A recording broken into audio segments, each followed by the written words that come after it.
નમસ્કાર, આપ જોઈ રહ્યા છો ઇન્ડિયા ન્યૂઝ ગુજરાત અને હું છું આપની સાથે કોમલ અગ્રવાલ। શરૂઆત કરી મહત્વના સમાચારથી તો વડાપ્રધાન નરેન્દ્ર મોદીના ટેકનોલોજીથી સશક્ત એવા ગ્રામીણ ભારતની દૂરદર્શિતાને સ્પર્શતી અમારા અમૂલ એઆઈની પહેલનો ઉલ્લેખ નંદન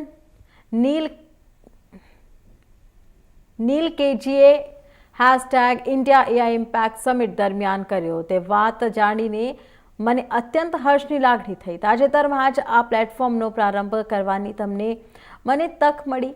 અમૂલ એઆઈ 200 કરોડ ડેટાનો ઉપયોગ કરી અનેકોની જિંદગીમાં પરિવર્તન લાવી રહ્યું છે। અમૂલનું એઆઈ સહાયક સરલાબેન અમારા પશુપાલકો માટે ગેમ ચેન્જર છે, જે પશુ સ્વાસ્થ્ય અને ઉત્પાદકતા પર વાસ્તવિકતા સમય પૂરી પાડે છે। પશુપાલનમાં ટેકનોલોજીનો સમાવેશ કરીને અમે દૂધ ઉત્પાદકો, ખાસ કરીને અમારી મહેનતનું મહિલાઓ માટે અભૂતપૂર્વ સફળતા સુનિશ્ચિત કરીએ છીએ। અહીં શ્રી નંદન નીલકેનીજનો આ વિડીયો આપ સૌના માટે રજૂ કરી રહ્યા છે।